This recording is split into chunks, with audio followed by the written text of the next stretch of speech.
Welcome back, pro wrestling fans. Welcome back, IWC. It's your old buddy, the Guardian of Chaos, Big Daddy, and I tell it like it is, coming to you live here on Guardian of Chaos, the YouTube channel for Chaos Corner. Now it's Sunday afternoon. There's a lot going on in the world of sports entertainment. Right now, MLB is in full force. The Mets are kicking the Dodgers' ass. So let's see what happens when the Mets take on LA in a couple of hours. And of course, game one in round one, the opening round of the NHL playoffs.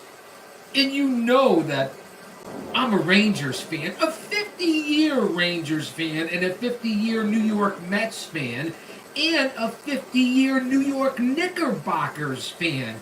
So it doesn't get much better than rooting for those teams here in the greater New England tri-state Northeast area in the shadows of Titan Towers. So it's a beautiful day. It's Sunday. We just got out of service.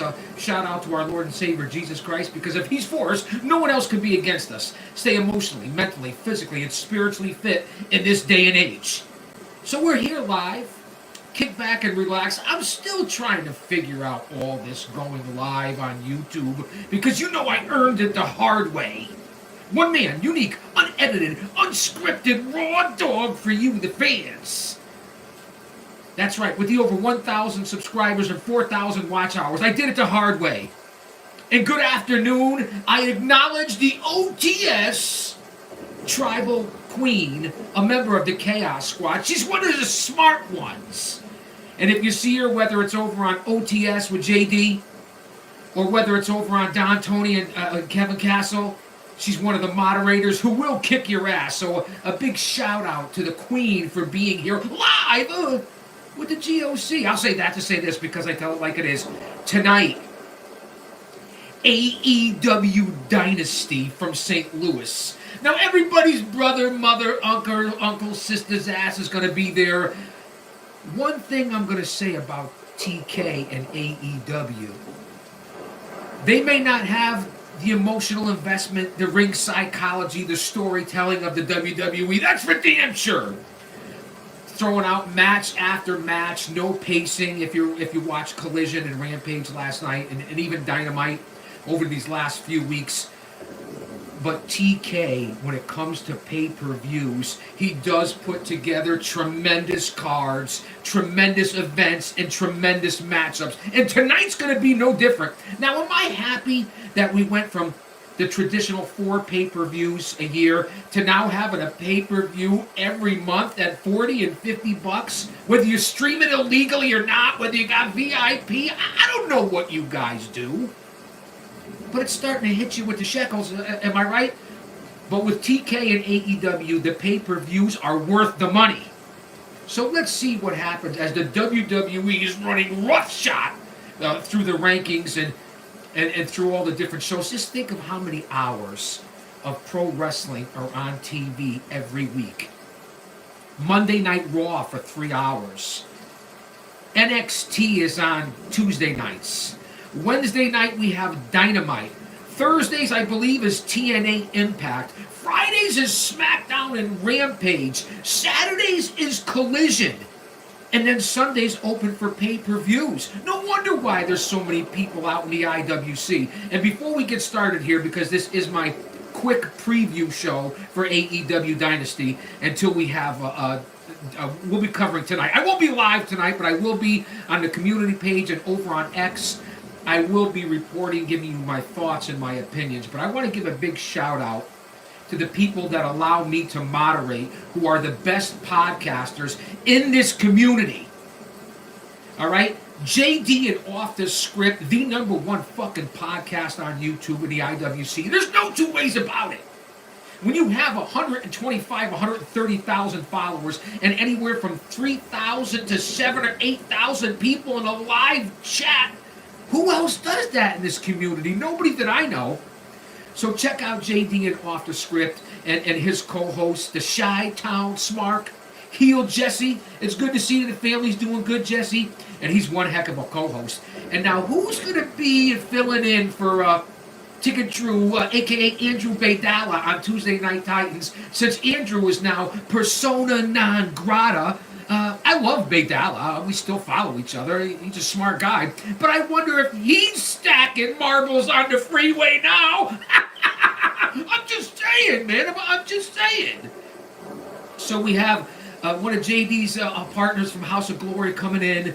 We have Angle coming in, and I know that we're going to have a permanent host on Tuesday Night Titans. So let's see who it is. There's a lot of rumor, speculation, and innuendo. So we'll see what happens. But I also want to turn you on to the OG of the IWC, and that's Don Tony.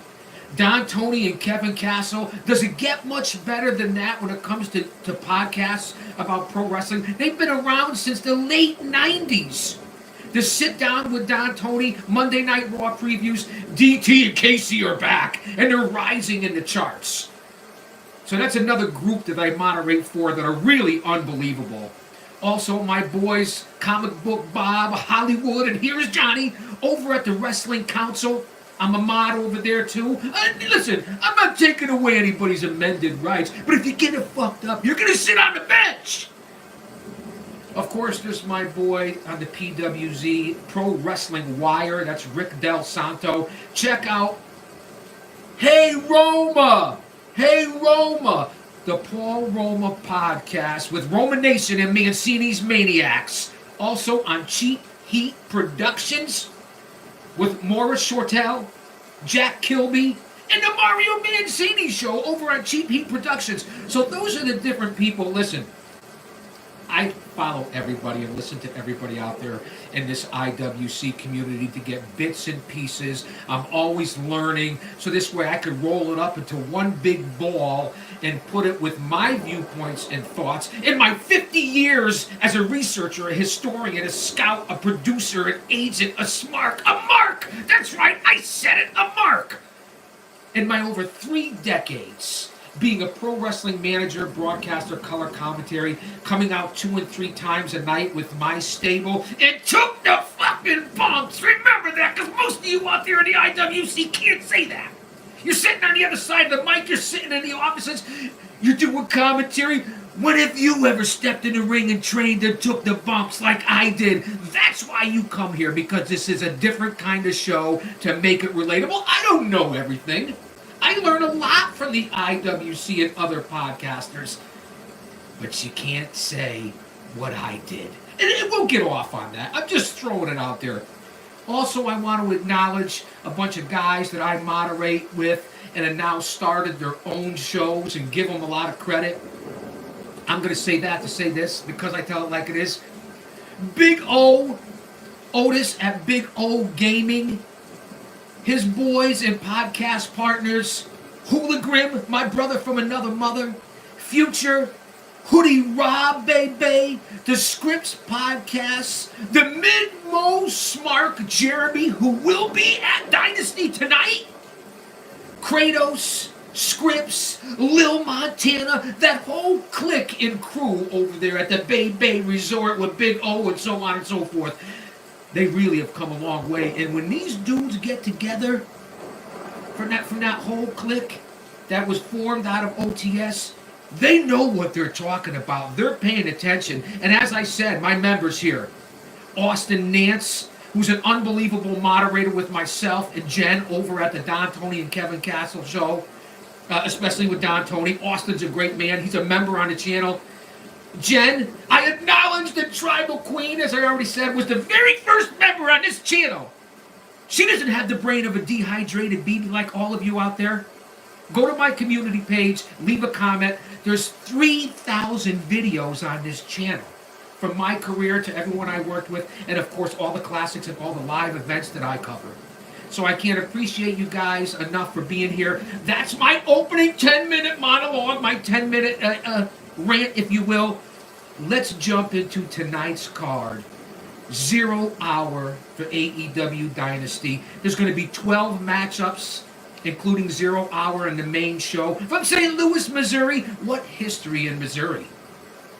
Whether it be at the Keel Auditorium, Harley Race and his own organization out there back in the day, one of the WWF offices emanated out of the Kiel St. Louis auditorium area. Think about that. Sam Mushnick, if I'm not mistaken. Listen, you guys know my mind is like a lazy Susan. It'll come back around. And Jen, I didn't get a chance to go see Paradise Alley Pro Wrestling this weekend. I was not in attendance. Roma was not in attendance, but the owner, Mario Mancini, did hold it down. It was an unbelievable show. A lot of titles on the line, so I haven't gotten the full report from PAPW. You know I'm still kicking back, and we're in mourning here at Chaos Corner for the loss of our boy Emilio. It really has hit us hard for all you guys and gals out there and followers and friends and family who have lost pets. They really are the soul of who we are at times. So I'm still kind of shocked and devastated by the quick loss of Emilio. So I could see Jen. Oh, she saw the card on the website. Good job, Tribal Queen. I know it was a banger down there at the facility with the Paradise 4, and you know who they are, fans. You know that's my home company. So let's get on to 0 Hour and AEW. That's tonight. This is in no particular order, and I'd love to hear your thoughts, whether you're live, you catch us on a replay, I'm vertical, horizontal. I'm still trying to figure this all out, and you know I got heat with that bitch over here, right? The sound system. You know that, right? Here we go. In a 3-man, 6-man, trios, whatever you want to call it, it's Adam Edge Copeland, the Mad King Eddie Kingston, and of course, Mark Briscoe, who I love. Mark Briscoe, boy. Them boys challenged the House of Black. King, who's no Brody, Buddy Matthews, and Malachi Black, who doesn't want to be there to begin with. Listen, I guess they're setting up these teams right here in the 6-man division. The trios, if you will. No, they nada, man. It's a joke. It's kayfabe, but bear with me here. Don't lighten up. I believe they're setting this up for the 6-man tag team match that's taking place later on tonight, where it's going to be the Bang Bang, which I call the Golden Elite. They're challenging against the Acclaimed and Billy Gunn, Mr. Ass, Scissor Me Daddy Ass. Has there ever been a more outplayed and dumber and sexual innuendo, immature gimmick than the Bang Bang Scissor Gang or just the whole Acclaimed? And listen, talented guys, I'm not judging nobody. Who am I to judge anybody? You do you, I'll do me. I could care less. But lame. So let's hope this puts the championships together. We get one title, one 6-man or trios match, and I believe House of Black versus Edge, King, Edge, I keep saying Edge, and Briscoe is going to lead on to whoever wins the titles tonight. So I'm going to say that to say this. Briscoe, Kingston, and Copeland are all thrown together. I see House of Black coming out of this tonight for the victory. So I'm going to take the House of Black on 0 Hour to where it's going to set them up to either take on the Young Bucks and Okada and whatever that match is there, right, against FTR. Wait, no, listen, I'm way off base on that one. I'm talking about the 6-man tag team titles of Jay White, Austin, and Colton Gunn. Hello, McFly, is anybody home? Weren't you going to correct me in the chat, Jen? Weren't you going to say something to Chaos? You're on the wrong card. It's the Acclaimed with Billy Gunn against the Bullet Club Gold, Jay White, Austin, and Colton Gunn. So the winner of that, which I guess is going to be House of Black.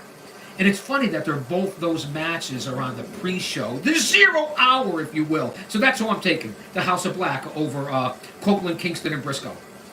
We have the former best friend, Trent Beretta, against Matt Sydal. Both veterans, qualified grapplers. Both guys are solid in the ring. Beretta's heel turn, I like it. I'm taking Trent Beretta over Matt Sydal in the 0 Hour pre-show, if you want to call it that. Both tomato, potato, on Dynasty tonight. Then we have the Acclaimed. I already gave you my thoughts on Caster, Bowen, and Daddy Ass. Much love and respect to Daddy Ass, man. Right? The guy looks great. Am I right? Jay White has been lost since MJF's been injured, even before then. So let's end this here The Guns, to me, could be a top contender for the tag team titles, and that's where I was confused. Listen, nostalgia just ain't what it used to be. That's where I was confused. It's going to be the Young Bucks and FTR, and we'll get on to that. Let's get the Guns in the tag team division. Let's have them go for the titles. So I'm thinking, who knows when Billy Gunn's going to retire? I'm thinking, does Juice Robinson show up? Is there some sort of screw job finish here? Can they have Juice, Austin, and Colton, the Guns, as the trios champion? Jay White goes back into singles competition. Will there be something like that? Or do you let the Acclaimed, who's one of TK's toys, along with Orange Cassidy and several others, I'm just giving you the good, the bad, and the ugly. Will they win? And then we could disband the Golden Elite, let the Guns go to the tag team division, Juice comes back, maybe Juice and Jay White go for the tag title somewhere down the road, or get Jay White or Juice into singles programs. I mean, what's going on here? If I can figure this out, then you guys should be able to figure this out. And again, thanks for being here. This is my love, my passion, my motivation, my distraction for what's going on in 2024, and hopefully I provide that to you. So that's what we have.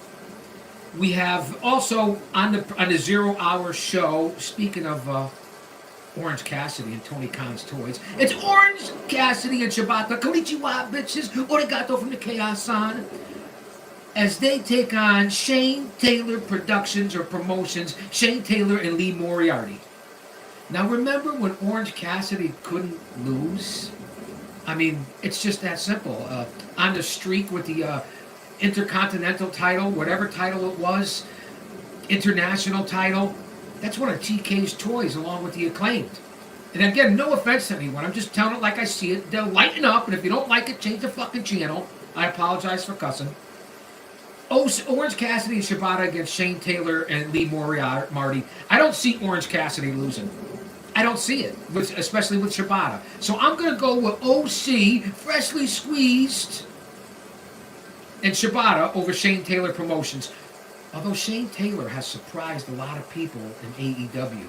He came from Ring of Honor. He's been around a long time. He's one big badass. So there you have it for 0 Hour.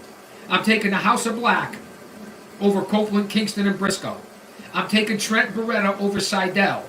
I'm taking Cassidy and Shibata over Shane Taylor Productions.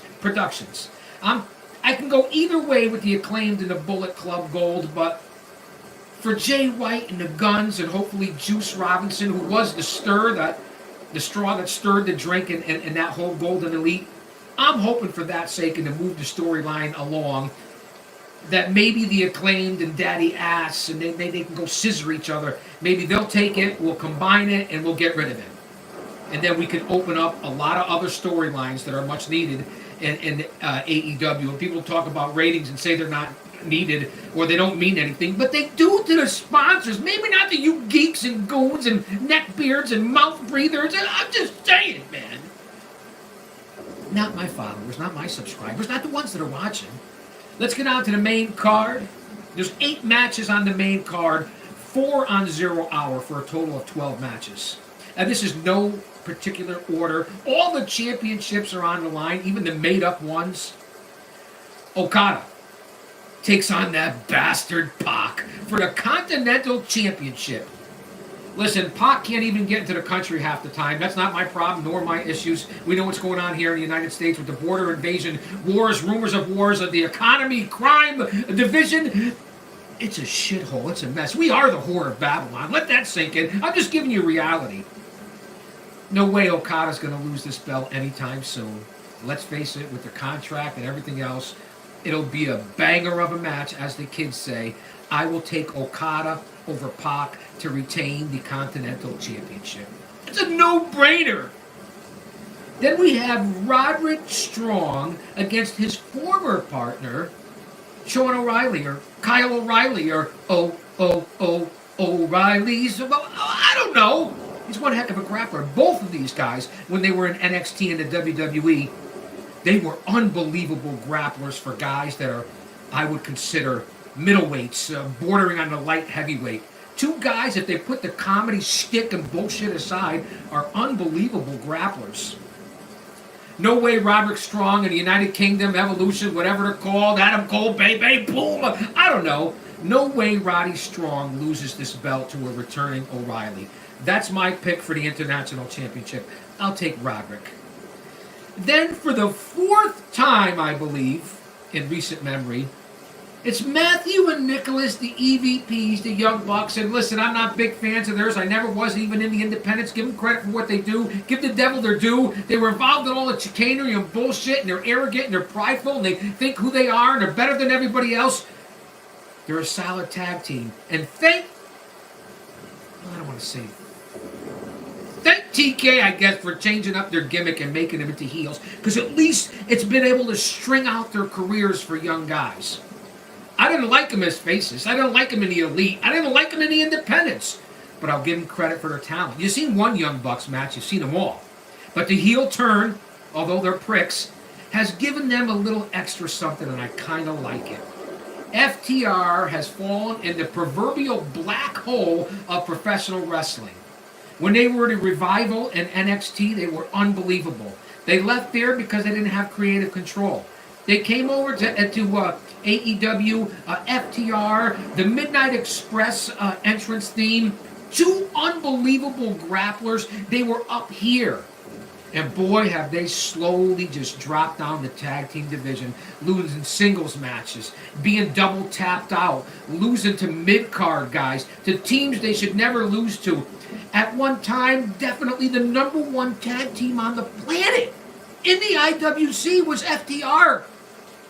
It's just that simple. And look at them now. So this is the fourth time, I believe, like a lot of other people in the IWC, I'm no different.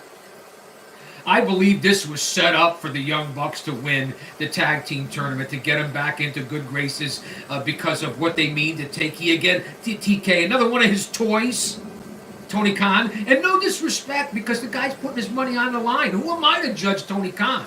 And he puts together solid pay-per-views. I'm just giving you a different side to it, because I'm going to break it down. I tell it like it is. I'm not here to be agreed with. It's just that simple. Use your own discernment.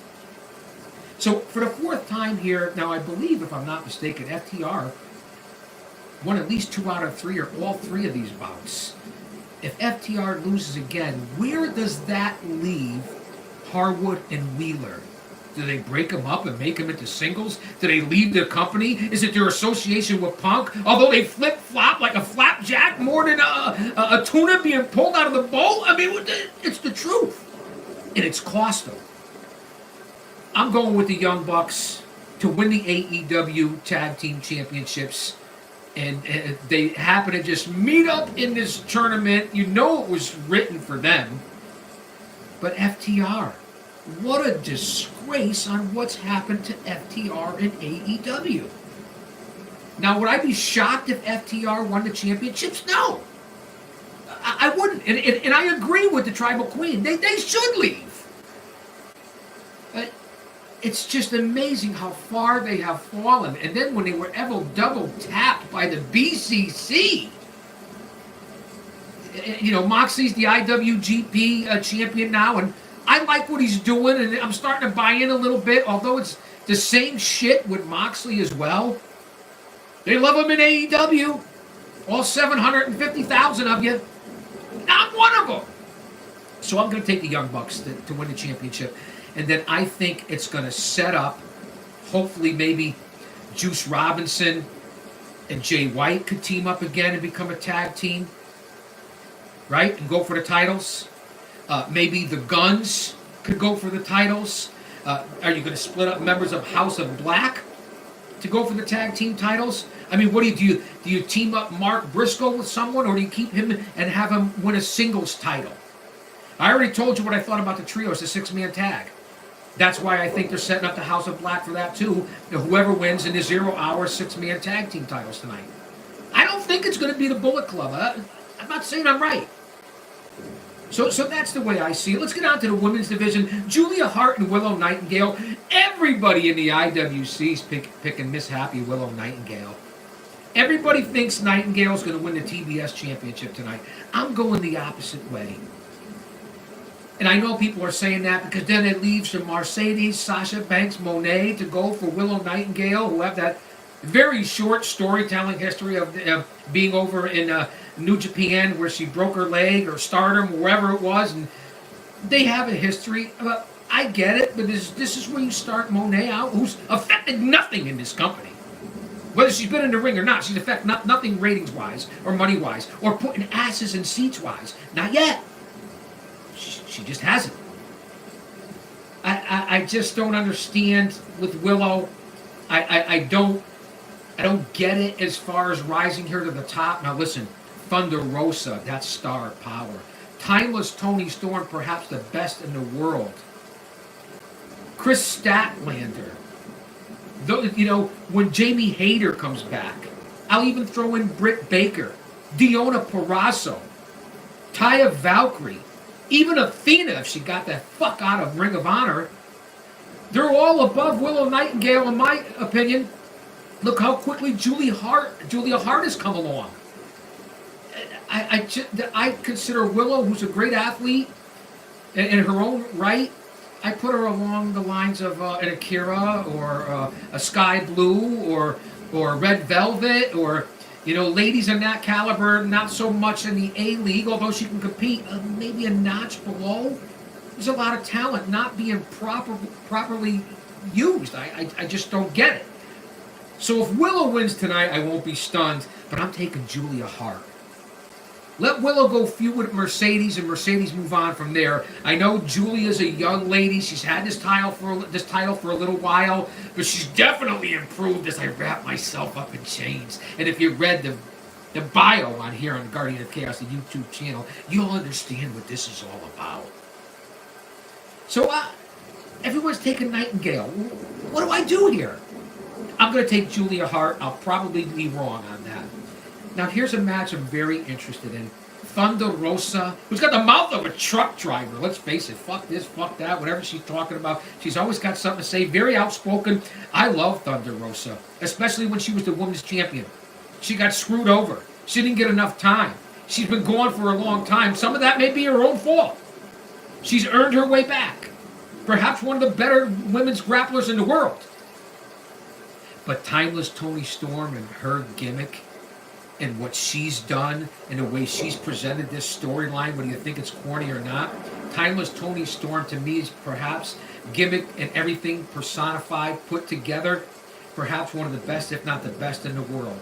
And there's a lot of good ones out there that aren't signed yet. You look at Tessa Blanchard.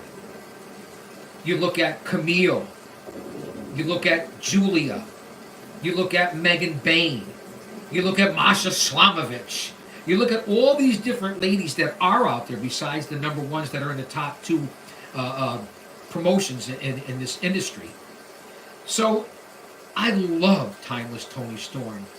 Chin up, tits out, that doesn't apply to me. Chin up, pecs out. I mean, that may apply to some of you, my female demographic in here, which is now almost 20% of the ladies are tuning in. I believe that's because of my wife and doing Dinner for Two. So go back and check out Dinner for Two, episode 4 with me and the wife. Great conversation. You'll see us emotional, vulnerable, in real estate, real relationship. You understand what I'm talking about if you want a little levity. I got a lot of things on this channel. Like I said, 3,000 videos. Hit the playlist. And we're coming up on episode 400 of Chaos Corner.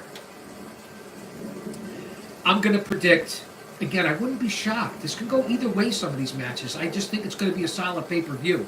I'm going to go with Timeless Tony Storm. I saw her in person for a couple of events.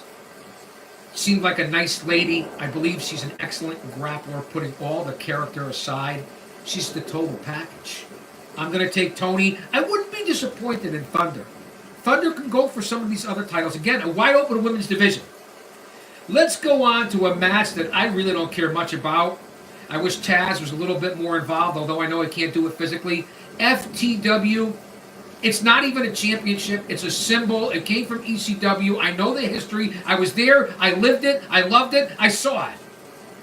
But it's not a championship. Can we get off of this? Can we retire it and put it somewhere? Hook's got quite a future. The legit son of Taz. But let's put Hook in a different storyline. Let's get him away from FTW. Boy, are we holding on to Chris Jericho? The Lionheart, the Rainmaker, Le Champion, the Ocho, the Wizard, whatever you want to call him. It's getting old, Jericho. Become a manager. Put people over. You're a legend. But I just not crazy about this. And could Hook be a little bit too laid back? If anybody ever touched one of my loved ones or my family or my father, I wouldn't be standing in a corner. I'd be hitting you between the eyes and I'd stomp you into a Mississippi mutt hole. That's right, I said mutt hole. Because that's what I would do to you. That's not a threat, it's a fact. Someone puts their hands on a loved one and you just casually walk across the ring. Before you could have turned, I'd have been on you like white on rice, like stink on shit. And I don't know if I can say that. I don't want to get demonetized. So I'm going with Hook. I don't think there's any way they give this to Jericho. It's not really a title, but I see Jericho doing the right thing, hopefully, for once in his life, or maybe twice in his life, of putting over Hook. And let's move on from this. I don't know what to tell you, Y2J. And this is what everyone's looking forward to. Possibly the match of the night. Definitely the wrestler right now in AEW on top of his game. Although he hasn't moved the needle with the marks. He hasn't moved the needle with the ratings. Will Ospreay against the American Dragon, Bryan Danielson. What can I say about that? Danielson, one of the best ever, especially for a guy who I consider a middleweight. Will Ospreay, maybe a junior heavyweight, close to a heavyweight. Unbelievable tacticians, martial artists, educated feet. Both men with hundreds of holds. This could be candidate for match of the year. Danielson's near the end of his career. I get it, there's not a huge backline or backstory. Correct me in the chat if you think there is. Tonight, I don't see Will Ospreay losing to Danielson. Another what they call a dream matchup. It is what it is. In my days, these weren't considered dream matchups, but I got to respect today's current product. They're unbelievable athletes. They really are. And Bryan Danielson and Will Ospreay tonight is going to be one for the ages. Worth the price of admission alone. So in my opinion, I'm taking Will Ospreay in a match that's not going to be 5 or 10 minutes. Hopefully no one gets hurt. Tonight on Dynasty, Ospreay and Danielson. Match of the year. And I'm going to nominate it now and already. How about that? Put that in your pipe and smoke it, even though it's not 420 day. Let that marinate. And thanks for being here. And then we go for the World Heavyweight Championship. And again, I'm going against the grain, or at least I should anyway. Samoa Joe, the AEW World Heavyweight Champion, against Shane Swerve Strickland. Now Strickland's been on a roll. He's like butter. He's on a roll. I know, that's so corny. You can butter it. I get it, man. Strickland has been one of the top athletes in AEW for the last solid year. Let's face it, the 3 matches with Hangman, the Texas Bull Rope, that made him. When he was hooked up with the other guys, he was going nowhere. When he was in WWE, they weren't using him the right way. He has hit fire. Maybe now is the time. But so that makes Samoa Joe a transitional champion? That's the way I see it. Samoa Joe is what a real world champion should look like. Who I would want as the face of my company. Now Strickland's a star, the fastest, hottest, rising, growing star in this industry right now. I would say that. Next to a couple of other guys who've been around a little bit longer, say Ospreay, or over in the WWE, say Solo Sikoa or Tama Tonga, that they've been around for a little while, especially Tama. You bring in Jacob Fatu, they've been around for a while. So in my opinion, I wouldn't have Joe lose it. But does that kill Strickland? Does that hurt his chances? Listen, AEW's not known for striking when the iron's hot. They screwed up the Acclaim when they were over as ever as a tag team. They screwed up Keith Lee when he was on the precipice. They screwed over Jay White, as you can see currently. They certainly took a nail to the coffin of Wardlow more than once, and Powerhouse Hobbs. Miro, Andrade, I can give you 1,000 examples. What are they doing with Monet? I mean, there's just 1,000 examples of different things that I could tell you where they have not striked. Slowly stroke me, stroke. Well, we're ad-lib here, impromptu, slow. Remember Billy Squire, the Stroke song? And that's right, Anvil. I was fortunate and blessed enough to work with the Anvil several times, and you know what the Anvil did? Rest in peace.